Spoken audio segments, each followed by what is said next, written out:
What's going on, Tiger fans? I don't know what's going on with the music. I don't hear it. Maybe y'all do. I'm just gonna pause it. Let me know if y'all hear this.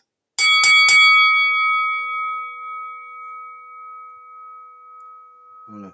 I didn't hear it either. Welcome to the show. Appreciate everybody watching right now. John, I hope you can hear me. I don't know what's going on with EB Mugs. Okay, you can hear me great. If anyone watching out there, as long as you can hear us, that's all I'm concerned about. And as long as you can hear the audio that we're going to play, hopefully you can hear it. That's all I'm worried about. So, hope everyone's doing well. Big time win. You can see the score at the bottom of the screen there. Memphis 32, Arkansas 31. Absolute barn burner of a football game today. ABC was where you could see it. Tigers trailed by 18 points midway through the second quarter. Tigers looked like they're gonna take their first loss of the year, John, and they 39,861. We'll get to that later on. First sellout since the SMU game of 2019, but Tigers came back, roared back, however you want to word it, and won 32-31. They called an upset. We were on with Josh Bertuccini earlier this week, the real NWA JB. For those of you up in here in Northwest Arkansas, y'all know who that is. We straight up told JB on the show, hey, Tigers win, it would not be an upset. Well, the Tigers won, and I don't think it was an upset. John, you were there. What's your thoughts? I mean, I thought going into this season, this game could have gone really either way, to be honest with you. Um, if Memphis wins, great. If Memphis loses, so be it, right? It's the next game up for the Memphis mentality.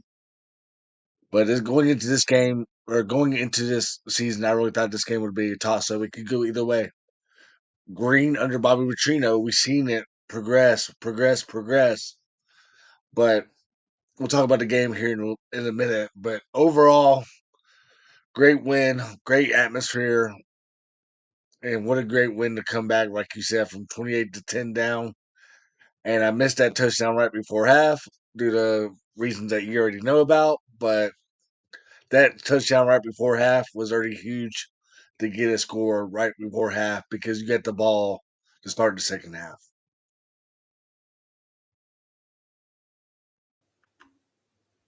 Oh yeah, no doubt. It was massive, massive, massive, massive. But the win extends the Tigers' winning streak to now 8 games. That's the longest streak in all of FBS. It also marked the Tigers' largest comeback since overcoming a 21-point deficit against Central Florida in 2020, and the biggest, and also the 18-point comeback is the biggest comeback by an FBS team this season. Also, that 2020 game was also coached by Ryan Silverfield. Um, Tigers 4-0, John. First time 4-0 since 2019. They've now scored 20 or more points in 44 consecutive games. That is the longest active streak in the country. Runs back to November 27th of 2021. It's also the 82nd straight home game with at least 15 points. That's the second longest active streak in the FBS and fourth longest overall since 1978. John, let's talk about the crowd. Let's start there. 39,861 is what was announced. I thought the crowd was loud when they late in the game.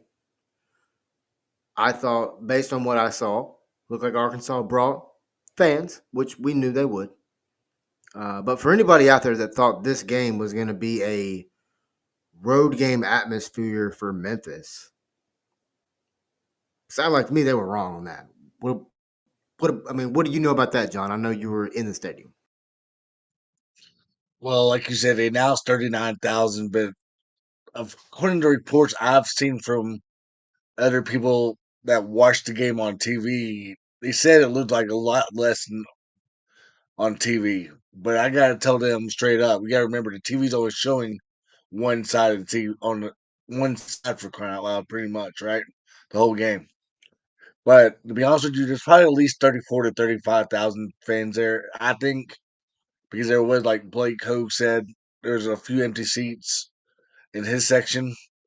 I thought Arkansas fans maybe probably traveled at least 12 to 13,000 fans, to be honest with you, and the rest of them were probably Memphis Blue. Um, to be honest with you, I think a lot of people kind of held back if they were Arkansas fans just because one, they're playing back to back, like you said, throughout the week. And last week they're playing back to back 11 a.m. kickoffs. One against Memphis and then one against Notre Dame next week. And I also think it's nothing against Memphis, but I feel like they might want to just save their money for the Notre Dame game instead of coming out the Memphis game. We know Memphis or Arkansas fans like to travel, whether it's 5 hours, 2 hours, or 3 hours, in general. But I'm not. I want to say this, man. Like I know you got a house divided. Your wife's an Arkansas grad. You're a Memphis fan, born and raised. Whatnot. I seen you this text message during the game today, and I'm like, I have a Memphis alum sitting there right in front of me, but she's going for Arkansas, but she's also going for Memphis. I know there's like maybe some type of marriage with that, but just choose one team that you're going for, in general in that case. But I also want to say the crowd was amazing. I know, like you said, the crowd was loud. It wasn't loud enough in the first half because everybody was like, man, Arkansas is going to punch us in the mouth at any time. So I also want to say that, but they got loud when it mattered most in that second half too. And I really did not hear that "Woo Pig Suey" chant loud enough at all either. It felt like it was a little bit off as well during the game because you usually hear it pretty loud in a stadium, but I didn't hear it loud enough at all during the game at all. Very interesting. That was actually going to be my next question is how loud was the Arkansas fan base? But you're up 28-10 at that point in time in the game. I mean, that was a critical point. Memphis with at the time, questionable play call. Maybe not questionable play call, maybe questionable execution of the play. Let's word it like that. On the double pass is the play I'm referring to. You saw Silverfield take some chances today. You saw the quick little onside kick. You saw the double pass. While at the time I questioned it obviously, but I mean even after a win, I'm still. But at the same time, I understand. I understand you want to take every advantage, take every opportunity you can to get every advantage you can. I mean, while people may scoff at this comment I'm getting ready to make, Arkansas is not a bad football team. Arkansas is going to beat some people this year. Get ready, SEC. Ask Ole Miss how fun it is to play Arkansas for 4 quarters. Ask Memphis. Let's just be honest. Ask Memphis how fun it is. That Arkansas defensive line is massive. Cam Ball, over 300 something pounds. Big boy that we're going to talk about in a minute that got carried, he was 389, not 390? 387. He's only a sophomore. 387, massive. And Sophomore. Pittman talked about it in his oh yeah, and Pittman talked about it in his post game today, which that's a whole nother thing. We'll talk about that in a minute too. But Memphis was able to run the ball essentially whenever they wanted to against Arkansas, and they talked about it on the broadcast. We've talked about it extensively. But it's that zone block, zone scheme that Memphis has been running for the last few years. And this year they have health. This year they have more depth. Sutton Smith, hello, coming out party.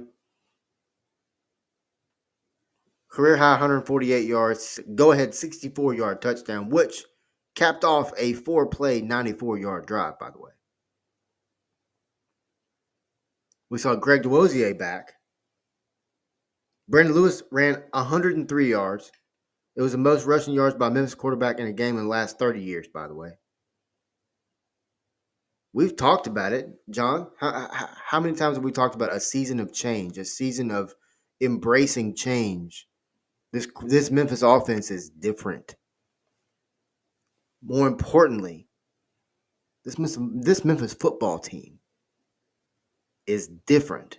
And I will even go as far as to say this. I think this Memphis football team is more special than the 2019 season. Because this team is elite defensively. I understand how many yards they gave up today. That's college football, people. But offensively, you got to figure out how to stop Brandon Lewis. Oh, by the way, there's also a plethora of running backs, weapons on the outside. Tight ends were used today. John, we talked about tight ends.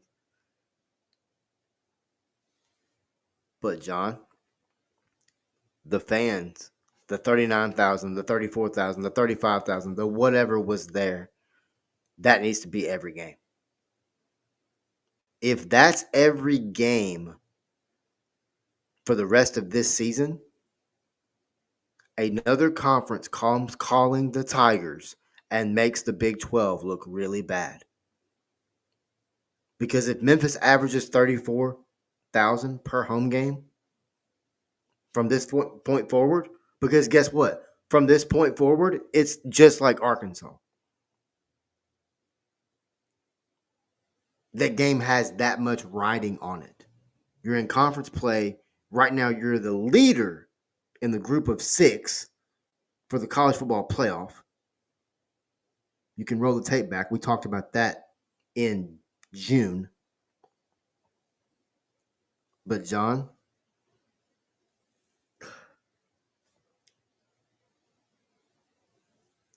I don't want to say it, but it's got to be said. Silverfield's going to get phone calls. There's people that are he has now created an appeal about himself. We saw it a few years ago with the Indiana job, if you remember correctly, before they hired Kurt Signetti. Now, of course, right now I don't think either one of the open jobs, but based on what Silverfield said, and I hope everyone can hear this audio, I really do.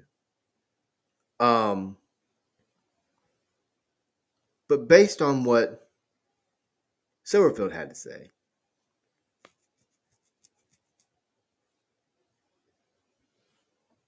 I think he's happy there. John, before I play this audio, uh, what's your thoughts on Silverfield and his happiness in Memphis? I mean, obviously he's winning football games. Damn, he's happy. You tell a Tiger Walk how much he wanted to be there today. I mean, be a Memphis Tiger. Uh, Hugging fans, giving fist bumps, you name it. He's happy to be here. Um, I know we've heard that speech before, right? But I think deep down, first of all, why would you even want to risk going to another school? And then if you win like 6 or 7 games there in 3 years or each year, I mean, you could very well get fired. You got it made at Memphis, man. Like you're winning 9 or 10 games a year now. You're playing in some decent bowl tie-ins in the American. You beat 2 Big 12 teams, Iowa State and West Virginia.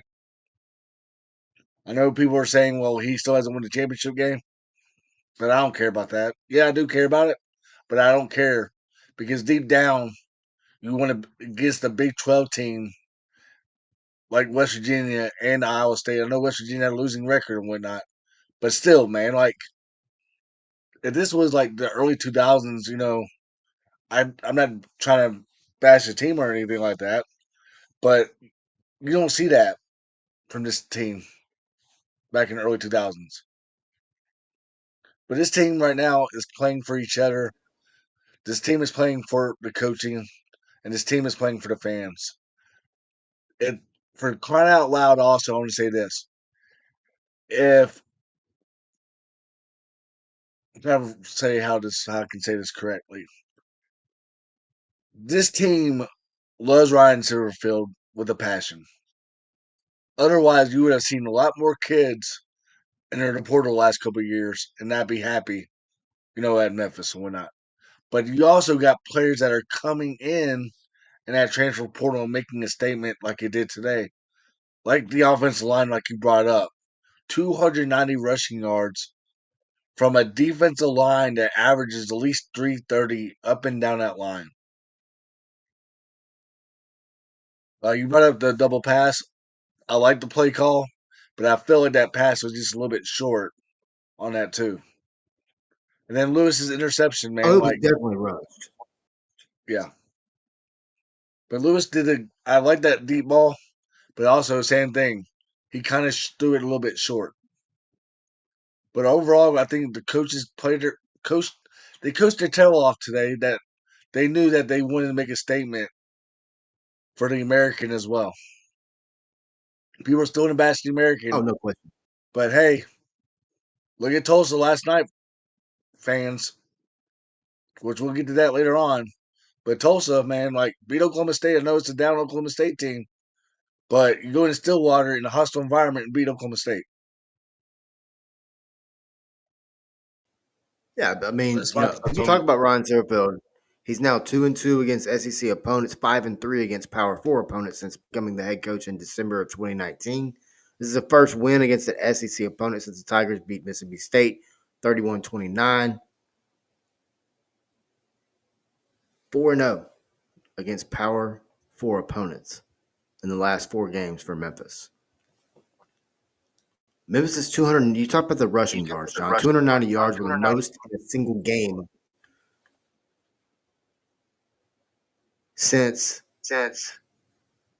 September 4th of 2021 when the Tigers ran for 322 against Nichols.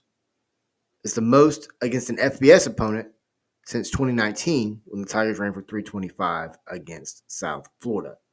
They also they surrendered exactly 500 yards of total offense. That's the most since the Tigers allowed. That's the most the Tigers have allowed since the 2024 Scooters Coffee Frisco Bowl against the aforementioned, as you mentioned, West Virginia. But John, what a game! We talked about the drives a little bit earlier.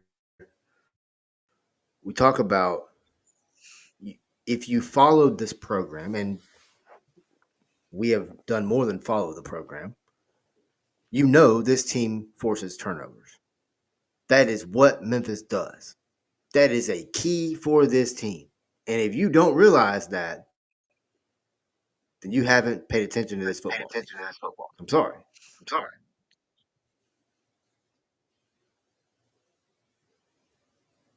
Appreciate Tyler Harrison watching. Tyler said go Tigers. By the way, Tyler's a Tennessee fan. He's also a Memphis fan. That's a whole nother podcast though. But by the way, John. But um, he goes through life confused, I guess, as some would say. But Tyler, thank you for watching. And yes, go Tigers. Big time win. But John, this defense, man, incredible stuff. Watching them just it's a full on attack every time. But to watch punch the ball out, Chris Bracey seal the win. But old school football, what are you taught? Punch that bad boy. He did. And never give up on a play 100%. until the final whistle is blown on that drive or not on that play. Another player we gotta give credit, Jeremiah Jordan, by not giving up on that either, because Now we're gonna get the that was players of the literally game. Now I don't know if he's your player of the okay. game or not, but go ahead. Well, on defense, he's one of them for knocking that ball out. Oh, that was a incredibly crucial play right there. Because Memphis was up 10 to And 7 in that time. yep, yep. And former guest on the show, CFB liaison on football, former Temple coach as well. But former guest, he mentioned it online today after that play. He said that play epitomizes what sets Memphis apart from a lot of other programs, not just G6, but across the country. And that's why Memphis puts players in the NFL. And he's right. Sutton Smith's going to be the next one. I think Brandon Lewis has an outside shot, potentially. Sutton Smith, there's eyes on him right now. I can tell you that for a fact. There's NFL scouts watching Sutton Smith. I promise you. John, let's talk a little bit about the offense today. We talked about Sutton Smith. Let's talk about Brendan Lewis. What's your thoughts on? I talked about change, right? New season, new look. What's your thoughts on Brendan Lewis? But more importantly, what's your thoughts on how Cramsey has just gone all in with Lewis's athleticism? Yeah, today he started out, 5 of 14 passing for like 55 yards or so. But to be honest with you, I feel like the playbook we got opened up in this game because you have his transfer buddy, Mr. Bram, be transferred from Nevada, also kind of helped him out last couple of games. I know he's only been here with us a couple weeks now, but to be honest with you, I feel like Cramsey definitely did open up the playbook a lot more today. I felt like at times Lewis did not see nobody open, so he's like, "Okay, I'm just going to run it. If I get like a 2 or 3 yards, it's positive yards for me or in this team." So I feel like the playbook definitely did open it up a lot more today because of that. And offensive line, man, I'm going to bring them up again. It's pretty much a whole new offensive line, and I thought they did pretty well. Not only holding their blocks, but not really that. To be honest with you, what was the penalties for them today overall for the team? Penalties, I see not that many at all. So 4 penalties for the game. I'll take that in a heartbeat.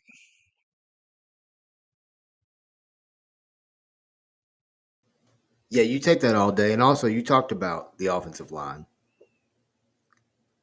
Chris Adams, we saw him go out early in the game. We saw him come back second half. I What think a that offensive dog, line's man! competing really well. Oh yeah. Oh wait, hold on. Whoa. You said he's a what?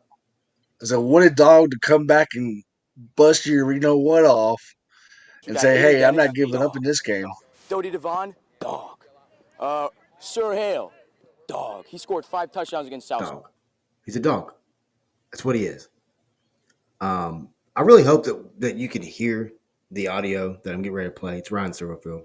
Matter of fact, I'm gonna be pissed if you can't. But appreciate everybody watching and listening right now as well. Tigers Den, post game Arkansas, big time win 32-31 right here on the 4 Star Sports Media Network. Um, well, it's out on podcast pretty soon too. But this is what Silverfield said in post game. The city of Memphis showed up today. Our great fans, the students, close to 40,000 people cheering on the Tigers, watching them play an SEC opponent on national TV. They showed up and they showed out and they made a difference. So thank you to all of our great fans that showed up today and poured their heart and souls because our Tigers tried to give it back to you guys in between the white lines. Talk about being all in. It's something we preach all the time. And that A stands for attitude. And our guys had the right attitude and approach. There was a no fear mindset coming into today. We knew it was a tough opponent. We saw what they did versus Ole Miss in an almost win game. We saw their accolades that every single one of their individuals had. But our guys had the right approach every single day this week and came out swinging. All right, that next L, we talk about little things, details in our game. All right, we got a lot of things that we could have cleaned up. All right, some turnovers ourselves. But when it mattered, we handled the things we need to. And lastly, love. And we talk about that, and people say, man, that seems crazy for a coach to talk about love this day and age in college football, 70-plus new football players. But pregame, I talked to our guys about our team over their team, our commitment, our love, our passion, our determination, our intelligence, our work ethic, that we're built differently.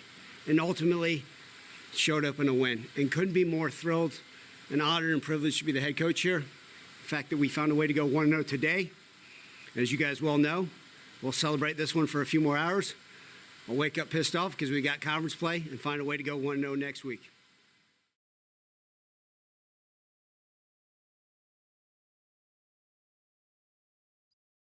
Could not have said it any better. So, John, when you hear what Silverfield, but when you hear what he said there, what stands out the most when you listen to what Silverfield just said? Talked about how they play together.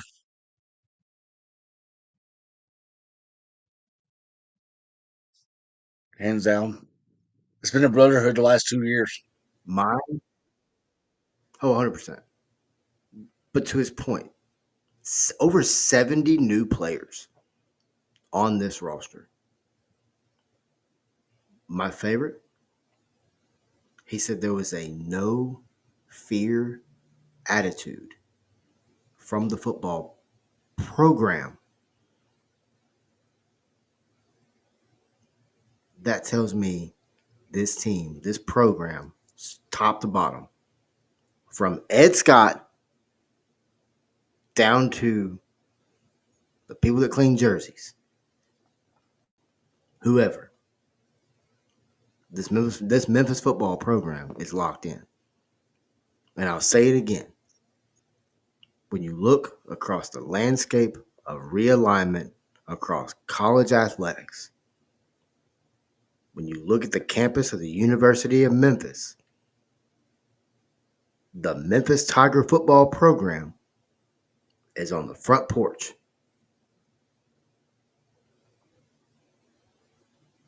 Yes, other programs on campus are very important. There's a lot of people out there that paint the narrative that the Memphis basketball program is the end-all, be-all of the campus. That is not the case. It's not the case at all. That volleyball program led by Sherry Lindsay, that program has the potential to do a lot of things that the Memphis basketball program hadn't done in the last 7 years. So I just want to say that real quick. And while we're on the topic of people that want to push Hey, real quick, narratives, Wes. I want to say this. sure. Memphis Athletics did a great job today also honoring or talking about the volleyball team in general. They brought them out on the field, and the volleyball team threw T-shirts.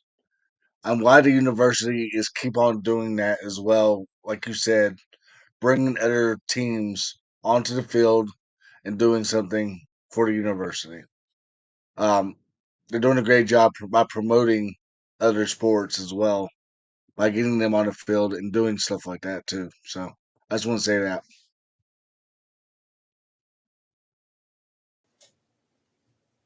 And you know this. I don't know, man. I'm not telling you anything new. That's why we can't. That's why we cover the entire campus. The baseball program led by Matt Reiser, the softball program led by Trina Prager, the volleyball program led by Sherry Lindsay. Every program matters. Today's win, you know what it does? It's got Scott Van Pelt talking about the Memphis Tigers. It's got ESPN talking about the Memphis Tigers. It's going to have SEC Nation talking about the Memphis Tigers. It's going to have ACC Network talking about the Memphis Tigers. It's going to have Big Ten Network talking about the Memphis Tigers. Because they have to. Because Memphis beat an SEC program. I don't care that Arkansas is not at the top with Texas and LSU. I don't care.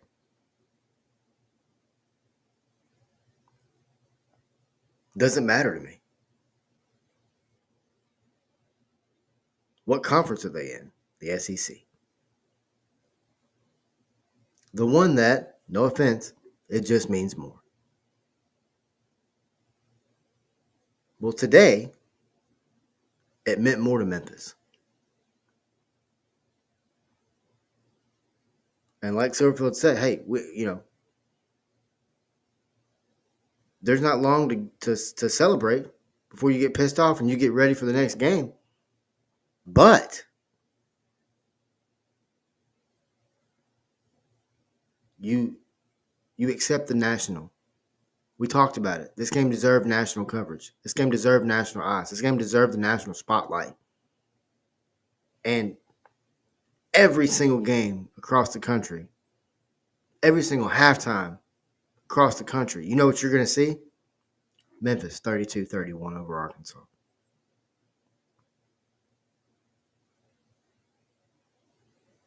You know what that does for the campus? Check the enrollment numbers at Memphis. Get back to me. You know why more students want to be a student of the University of Memphis? A lot of that has to do with athletics. I promise you. You look across the country. You look at the top enrollment numbers across this nation. You look at the University of Alabama. You look at the University of Ole Miss. You look at all these top elite programs across the country. Their numbers go through the roof every year. Take Arkansas, for example. 34,000 new students on campus this year at University of Arkansas. Think about that. It's a massive enrollment. You want to know one of the reasons? Basketball coach, the football program. Even in a loss today, still the football program. But if you're Memphis, no matter who you are, this win meant a lot. Silverfield said, hey, today was for the city. He said he's proud to be the head coach at the University of Memphis. People laugh. People scoff. Man, I can literally remember sitting in a classroom being laughed at for being a Memphis Tiger fan. Specifically, remember sitting in a classroom being laughed at because I was a Memphis Tiger fan. Asked, how are you a Tiger fan? That team sucks. That team's terrible. They've only won 2 games all year, right? Oh, if that. Yeah. Oh, yeah. So today meant a lot for not just the football program, but for the campus. More people need to understand that. Also, like how the naysayers are now like, oh, man, what a win today by the Memphis football program. So maybe they're turning the tide, John. Maybe could we see local media support this program, John? The way, I mean, we saw the fan base come out today. Is the local media twisting, John? Are they going to start supporting and talking more positive about the Memphis football program? No comment. Really? That's what he gives me. He just gives me no comment. Jeez. 90 yards on the No, ground, John. 41 rushing attempts, 7.1 yards a rush in the win. But, John, we talked about it. Big time win. Give me your player or players of the game. oh man. Offense, of course, uh, without the obvious, of course. I wanted to give it to the boy. Okay, hang on. Let me say this. I don't know if you saw the clip on this or not either. Ryan Silverfield also said he could have called a timeout when Lewis took his helmet off, or when he got hit and the helmet fell off.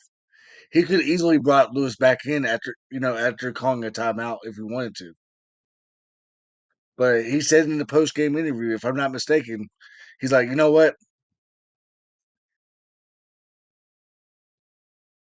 Nathan's already in the game. Let's ride with him and see what happens. Other than the obvious, I'm going to give Mason my game ball on offense because the way 3rd and 8 with so much time left in the game, where Arkansas could have easily still had a chance to block the punt or got decent field position or, et cetera, right? But the way he dragged the whole Arkansas defensive line that averages 350 like we talked about, and that 385 lineman down that field and never gave up and said, "Hey, these 20 seconds matter to me and my teammates." So I'm gonna give it to Maiden for offense, and I'm gonna give it to the whole defensive squad. I know gave up 500 total yards against Arkansas, and we talked about this throughout the week with Blake and Jason and other Arkansas people that contribute to our 4-star sports. We knew Green was going to get his yards. We knew Arkansas was going to get their total yards as well. But the way that this defense never gave up at all after being down 28-10 and said we're going to win this ball game after scoring 28-17 right before half, we know how Arkansas is going to be. We're going to get turnovers when it matters most. We're going to get an interception when it matters most. And we're also going to get a fumble when it matters most. And then also, we talked about this already. My other game ball is the fans. The fans were loud in that second half when it mattered most, and it definitely showed where this team rallies around their fans on third down or second down as well. So there you go. Those are my three right there.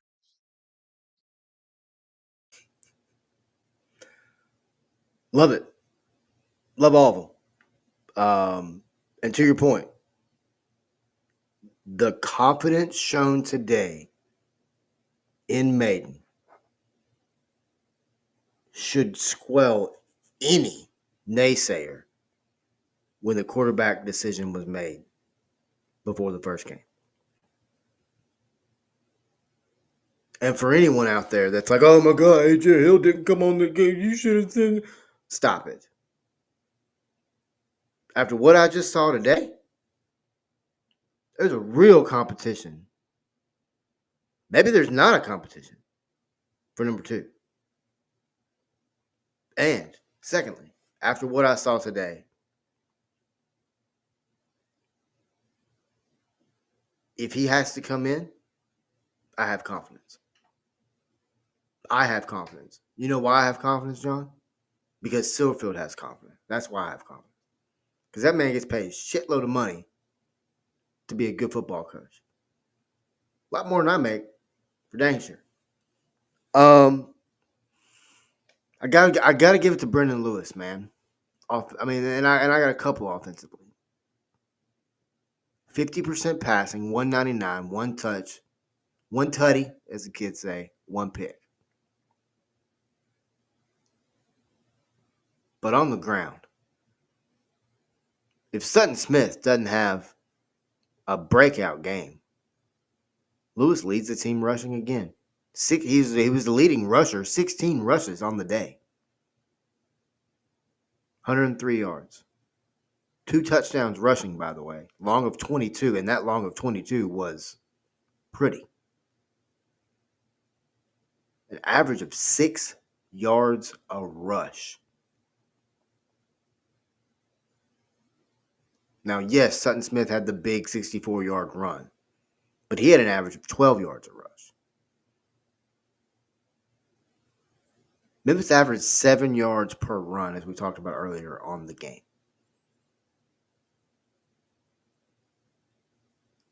It's a season of change. Obviously, Sutton Smith, I mean, come on. The kid had a career day, right? But no. You know what mine is, John? Secondly? Number 13.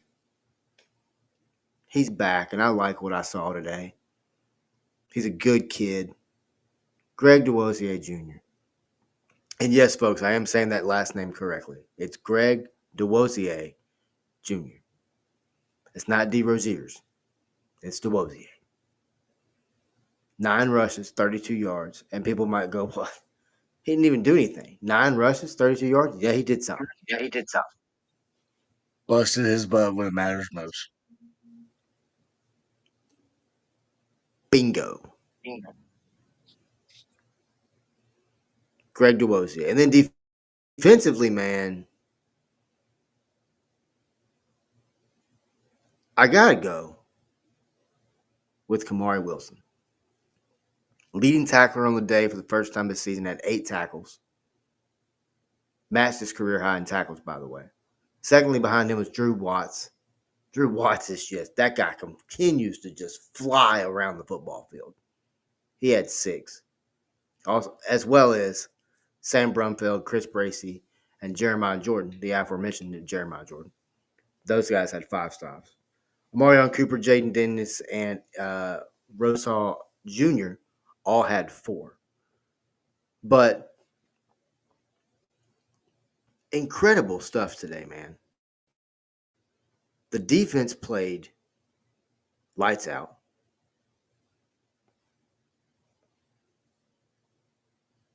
But the pick today from Wilson earlier in the game, that was his first. That was his first career interception in his career. He had 2 seasons at Florida, 1 at Arizona State.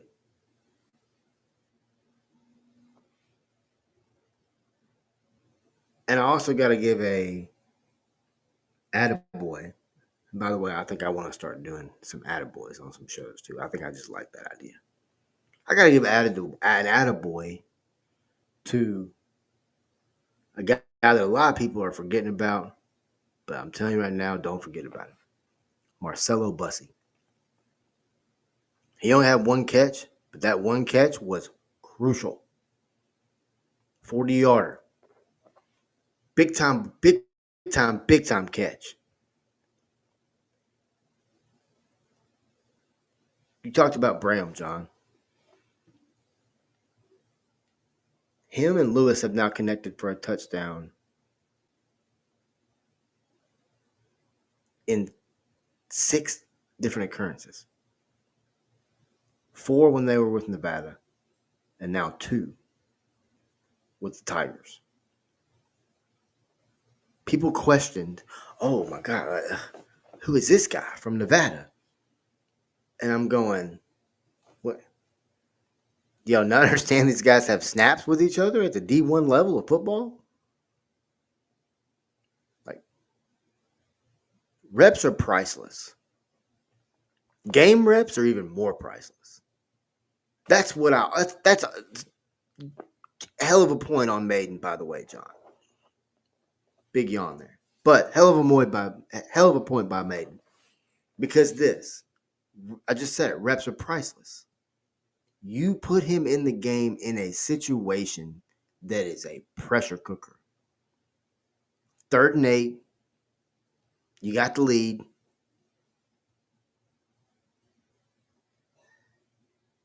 That play iced the game. By the way, anybody out there that's like, Silverfield doesn't know what the victory formation is, that's fine. But don't bother me. What's your thoughts on that, John? People are just stupid, I know. But what's your thoughts on that? On the fact that Memphis didn't just get in the victory formation, take a knee, game over, blah, blah, blah. No, they ran the ball. What's your thoughts? I get it, and I don't get it, to be honest with you. I know you're trying to waste more time off the clock as much as possible, is why you're doing it. But I also think the fans do have a point. But the thing is, though, I'm still trying to figure out why the referee blew that play dead when Lewis was just hanging out in the backfield for like 5 seconds and never went down. Do you have to go down like right away or something, or what's the rule behind it? Because the referees kind of blew that play dead. So, I mean, Yeah, I I'll don't look at know. it like this: like Sutton Smith, you trust you have a lot of faith in your veteran players. Let's just say that. So that's the way I look at it. So if you want to waste 5 or 6 seconds by handing the ball off, like when there's a quarterback and running back right next to you, and get him like minus yards or positive yards, like a yard, or lose 2 or 3 yards, and you're in the shotgun formation, I don't got no problem with it. All you're trying to do is just waste more time off the clock instead of giving Arkansas more time on clock. That's all That's you're it. trying to do. That's it. All right, man. As we wrap up here, we got to talk about what's next. Up next, it's Mhm. American Conference road trip, Florida Atlantic. Florida Atlantic is 6 off this p.m. week. kick, by Last the way. week, yes. I was about to say 6 p.m. kip on ESPN2, I believe. Correct me if I'm wrong there. But they're off this week, the Owls. Whoo! They're off this week. But last week took a loss to Florida International. Week prior, they well, that's weird. They look like they played week 2. Um, and week 1 they lost 39-7 to Maryland. Florida Atlantic lost. I'm sorry, Florida Atlantic beat Florida A&M 56-14 in week 2. So 1-2 on the season. Teams struggled a little bit. We'll get more into them as the week goes. So Thursday, Friday will be active with shows, content, that type of thing. Really, Tuesday, Wednesday, Thursday, Friday will be very active. And hey, tomorrow maybe be kind of active too. I don't know. There's a golf tournament going up here on up here in Northwest Arkansas, and it was a freaking gully washer today. So gonna be a lot of golf taking place tomorrow. But John, as we close up, like I said, Florida Atlantic up next, man. Road trip. You and I talked about this game all year. This game just gives you the heebie-jeebies. It freaks you out. This game is your version of my East Carolina on the schedule. Mm-hmm.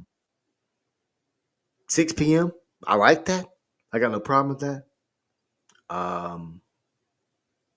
But you got to lock in. You got to get ready. You got to be all in, as Silverfield talked about earlier. But John, thanks for jumping on, man. Big time win today, 32-31. If you'd have told me 20 years ago I'd be on there talking about an Arkansas, a Memphis win over Arkansas, I probably laughed at you. And I will tell you this now. We've talked about it this whole time. After today, I don't know that you see these teams meet up for the third game. Or even 2028 possible.